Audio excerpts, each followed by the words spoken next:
L'Asie centrale est passée du tout au rien au fil des années, mais comment et pourquoi et qu'en est-il aujourd'hui? Eh bien, c'est ce que je te propose de découvrir avec moi dans cet épisode où on va retracer l'histoire de cette région un petit peu oubliée.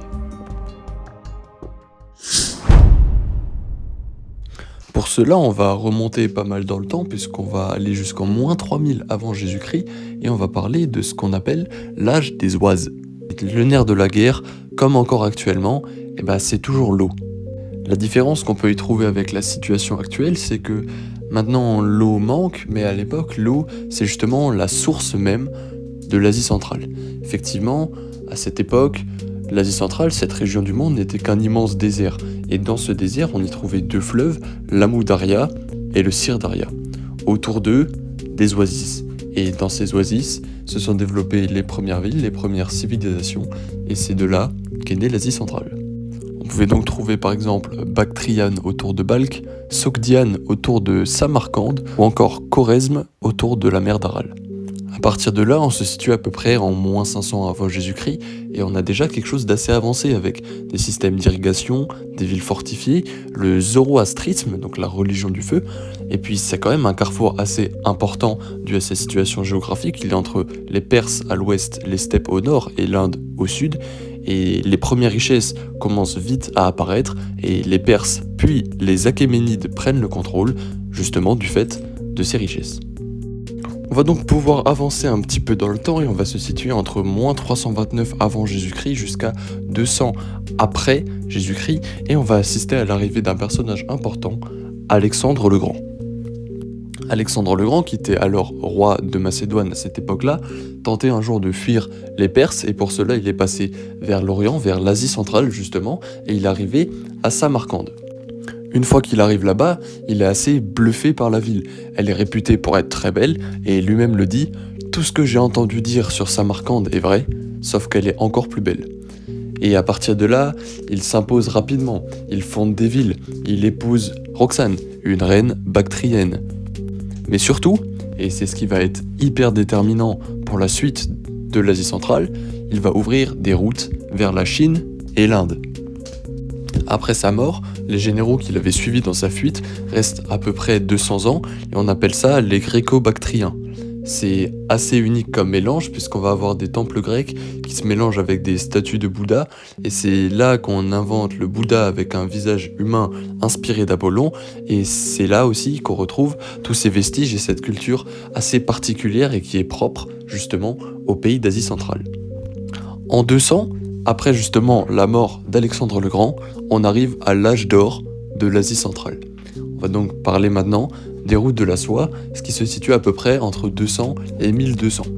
Alors là, pendant 1000 ans, on va avoir cet âge d'or absolument immense, c'est vraiment l'apogée de l'Asie centrale, et on va avoir ces routes que Alexandre avait ouvertes, et là, toutes les caravanes passent par ici. Pourquoi ?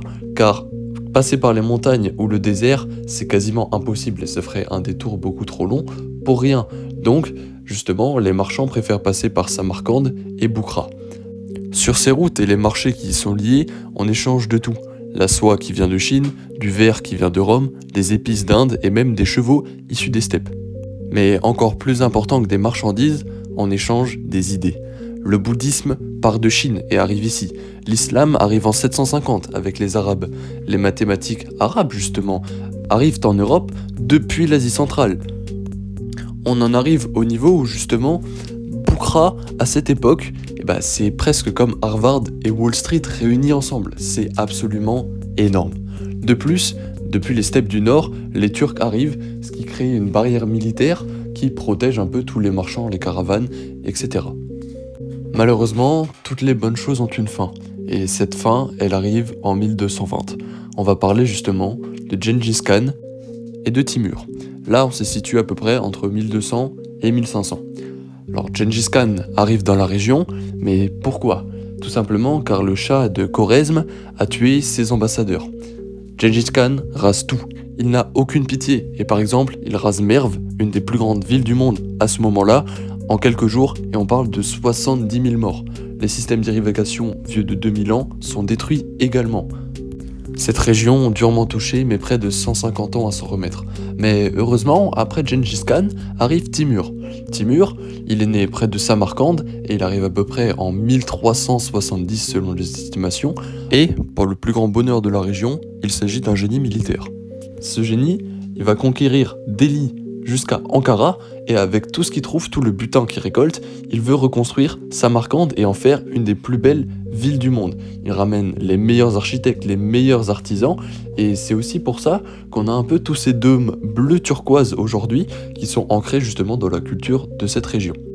Après lui, son petit-fils Ulugh Beg fait un observatoire d'astronomie énorme, et à l'époque c'est un peu la NASA du monde musulman, qui se situe justement au milieu de l'Asie centrale. Malheureusement, Timur n'était que de passage, et après, ça se complique de nouveau pour l'Asie centrale. Et là, on va parler des Khanats. On se situe environ entre 1500 et 1860. À partir de ce moment-là, le monde change. Les Portugais découvrent la route maritime par l'océan Indien, plus besoin de passer par la terre, et les routes de la soie perdent un peu de leur utilité. L'Asie centrale devient une impasse, elle se coupe du monde. On a alors là 3 Khanats qui se font la guerre.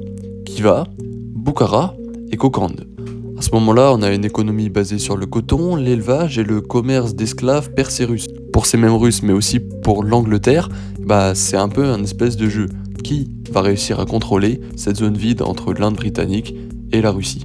En 1860, les Russes en ont un peu marre et ils rasent tout et ils conquièrent surtout tous ces territoires en 20 ans avec des canons contre de simples cavaliers. À partir de là, on rentre dans une période que vous connaissez peut-être, la Russie soviétique, de 1860 à 1991. Les Russes, puis les Soviétiques, transforment tout. En 1924, Staline a une idée. Il découpe la région. Il trace 5 républiques selon les ethnies. Les Ouzbeks, les Kazakhs, les Tadjiks, les Turkmènes et les Kirghizes. Sauf que ces ethnies n'ont jamais vécu séparées. Samarcande des Tadjiks, mais on la donne à l'Ouzbékistan. Le but, ce n'est que personne ne puisse s'unir contre le régime de Moscou. Ensuite, il lance à fond la production de coton. Il faut nourrir les usines russes. On détourne les fleuves et au final, les résultats sont que la mer d'Aral, la 4e plus grande mer intérieure du monde, commence à disparaître. On a quand même une part de positif puisque l'alphabétisation passe de 5% à 99%. Il y a des universités, des hôpitaux et même un métro qui est construit à Tachkent. Les villes modernes qu'on connaît actuellement en Asie centrale naissent à cette époque. On va parler maintenant du chapitre final, l'indépendance de 1991 à aujourd'hui.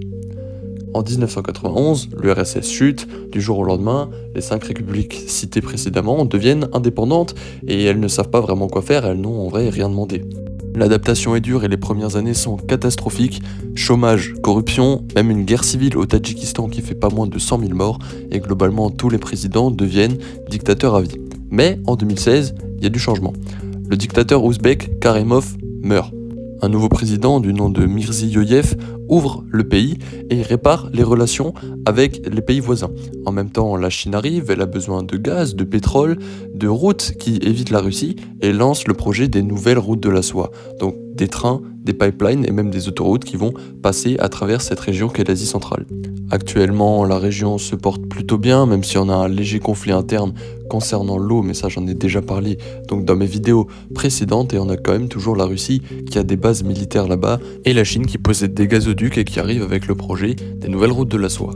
Maintenant qu'on a un peu fait le tour sur toute cette histoire, qui était d'ailleurs assez chargée de cette région du monde qu'est l'Asie centrale, j'espère que cette vidéo t'a plu, et si c'est le cas, n'hésite pas à liker et à t'abonner. Je dédicace aussi un peu cette vidéo à mon ami qui m'a aidé à faire les recherches, et c'est lui d'ailleurs qui m'a suggéré de faire cette vidéo.